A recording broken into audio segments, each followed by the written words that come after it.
قلقني الحسد ولا هلكاتك الحياة.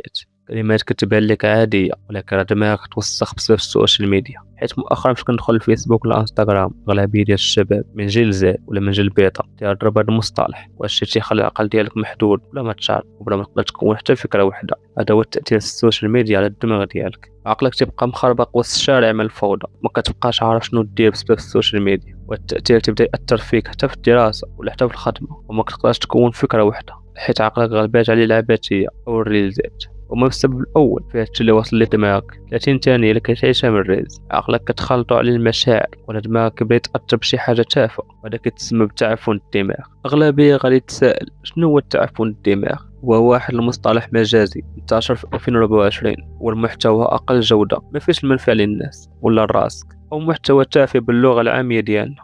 والأغلبية ديال تعفن الدماغ يجي من محتوى قصير أو الريلزات وكتأثر على الصحة ديالك.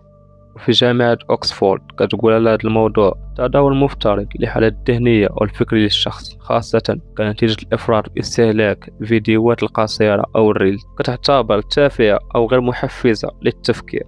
إذا رجعنا شوية للور 2004 حتى 2007 كان مصطلح تعفن الدماغ على تويتر والمعروف الآن بمنصة إكس حاليا كانوا تيقول هذا المصطلح على الناس اللي كانوا تقضيو أوقات طويلة على ألعاب فيديو ولا أفلام تلفزيونية. وحنا دابا في 2026 ولات الحالة ديال التعفن الدماغ بشكل كبير بسبب السوشيال ميديا أو الريلزات بالأخص. غادي نعطيك 6 ديال الحلول باش تبعد من تعفن الدماغ. أولا، نقص من الهاتف، حيت هو أول حاجة كتجرك لتعفن الدماغ وكتخلي ديما تركيزك ناقص، ومن الأحسن تبعد منه من الساعات الأخيرة قبل النوم. ثاني حاجة، قراءة، حاول تخصص ساعة ولا ساعة ونصف لقراءة القرآن الكريم ولا قراءة شي كتاب اللي غادي يكون مفيد ليك باش يبعدك عن النمطية ديال الهاتف ديالك. ثالث حاجة، الرياضة، حتى هي عندها دور مهم حيت كتخرج ديك الطاقة السلبية اللي كاينة في الجسم ديالك. رابعا، تقليل التشتيت، خدم على حاجة واحدة في كل مرة، كثرة التبديل بين المهام كتخلي الدماغ ضعيف. خامسا، جلس مع راسك، جلس بوحدك بلا موسيقى وبلا هاتف وغير مع أفكارك، هادشي كيساعدك تنظف عقلك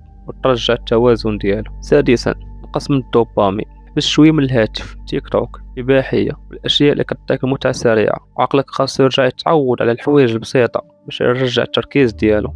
إلا وصلت لهنا وبقيتي كتحارب تعفن الدماغ وكنتمنى الفيديو عجبك، وما تنساش لايك والاشتراك في القناة لحظة التفكير.